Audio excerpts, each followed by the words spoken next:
Hello, this is John Allen Work 53,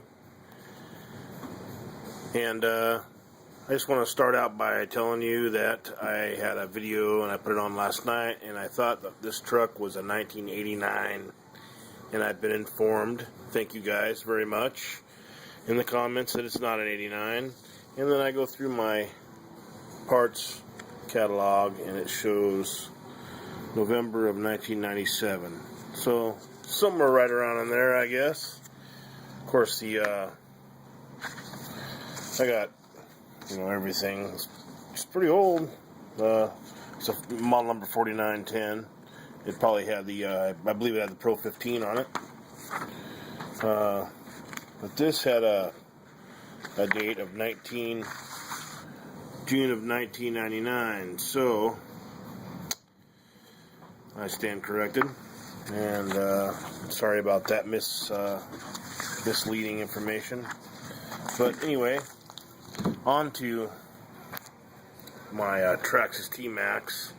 It's just a Chevrolet body, and the only reason why I know that is because it has the bow tie right there. Otherwise, it kind of looks like a Ford, like a 97 F-150 or something. I don't know, it really doesn't look like a Chevrolet to me. But, I don't know. Crew cab. Got a Bro Quick Clip 3 starter, glow starter, and the TQ3 top qualifier. First one, I believe. I do not know that for sure. And I traded this for a Mosin Nagant, which is a German sniper rifle, which was I paid $100 for it, and I kept some of the stuff that I got with it because the guy didn't want it, like the strap and a few other things. So I had like $90 into the gun, and this is what I got. I got this. I actually got a different controller. This was on it. Mind you, this is solid steel, so that thing weighs like, I don't know, 1.5 pounds. Solid steel, and it was on there, and I might even be able to fit it on there for you guys. I sure hope this is better than the last one. I have done a few things. Exhaust there, it fits right on, just like it was made for it, huh? Amazing. Well, I should rock that. That would save my car tremendously, except for the rattling hitting the.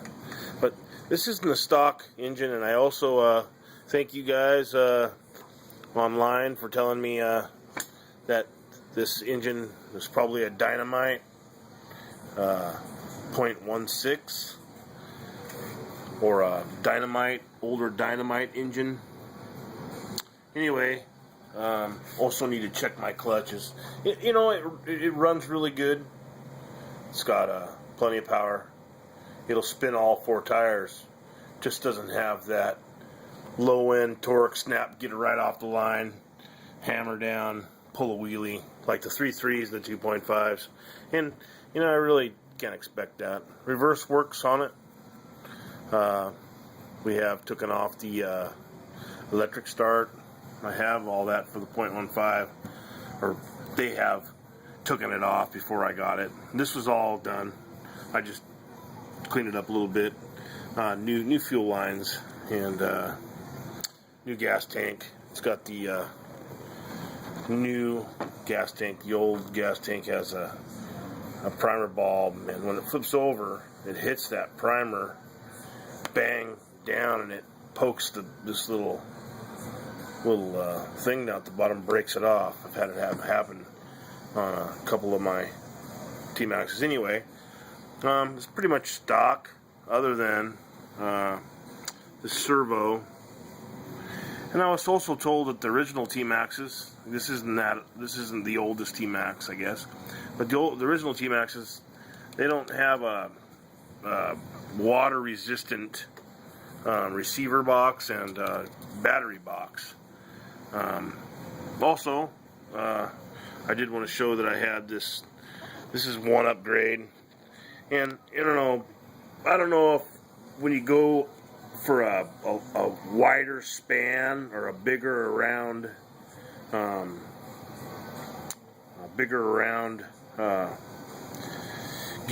not gear, but it's like goes on to the servo there.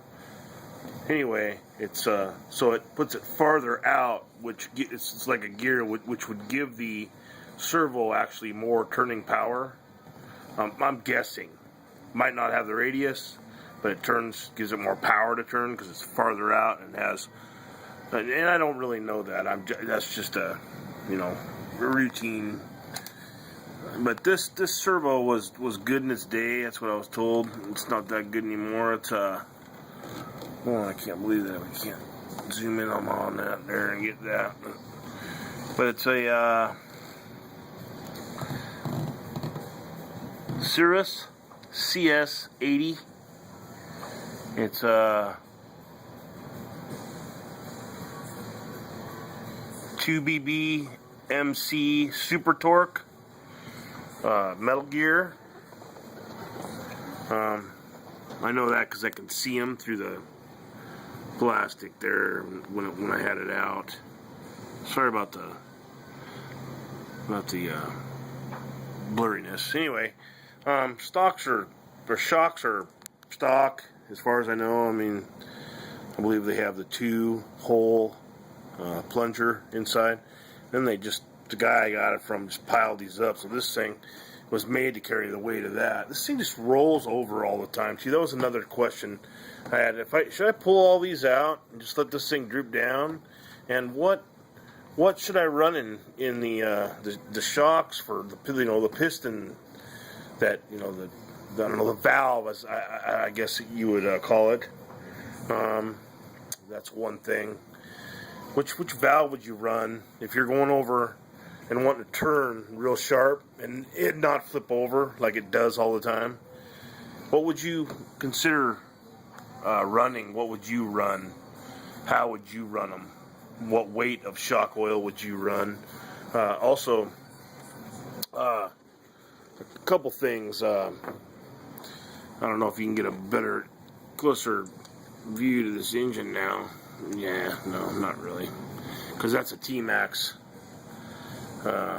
stock exhaust off the .15. It fits perfectly on there, and then the bell housing and all that. The guy told me that was stock, and that's just a OS air filter.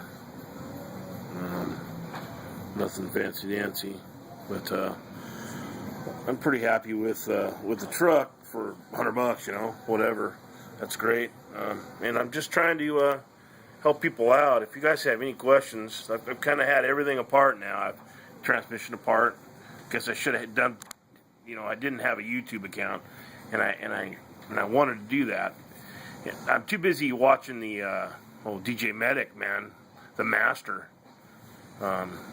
He's totally the man, and you're not going to get much smarter and knowledgeable and very entertaining. Their whole team they have is awesome, and I would do anything to have something like that around here, excuse me, or I would almost move there just for the fun, believe it or not. And anyway, it's totally awesome. I love it.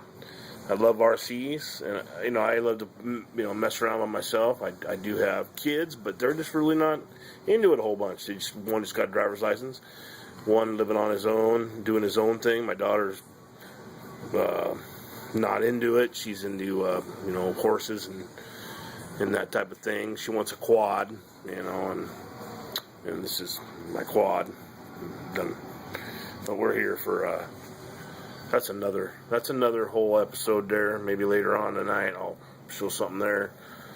It has a couple upgrades. Anyway, I want to know where to run the shocks, how I should run the shocks, how I can set this thing up so it won't roll over. On top of that, would you guys run the that on there, and an extra pound with that small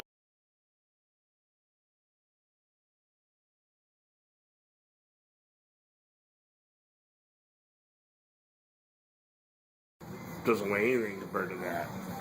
So yeah, so pretty much stock, like I said. I've run the hell out of it. I want to do them, cookies. Those cookies, like, like a 4-steer, just spin all the way around. I guess you have to lock the rear end. And I really don't want to do that, because then that would really cut down on my turning radius, as I was told. Anyway, you guys are awesome, and I appreciate it, everything, and YouTube's pretty cool. There's a couple things I want to show you. If you guys are, out there and you don't have a whole lot of money, and you're, just don't have a lot of money, you really want to get into this sport, you can, I hear about New Bright, people using New Bright,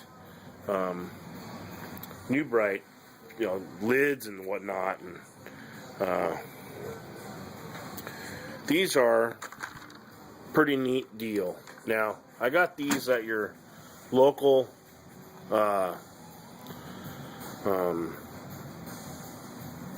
thrift store, Goodwill, and they didn't have remotes, and I got 2 of them. I also had an old New Bright RC, much bigger 1/12 scale. I don't know, this is like 1/18th or 1/16th scale. It's a rock crawler, and what's cool about it is the motors are actually built in to the axles, and that's one really cool thing about it. And boy, it's unbelievable what, look at the excursion, and the articulation of this thing. It's just it's pretty amazing, and I couldn't order a remote, but I've been looking for one of these just to try out on my own. Look at it's awesome. I could upgrade them shocks, and I could upgrade these. I could upgrade the crap out of the thing, and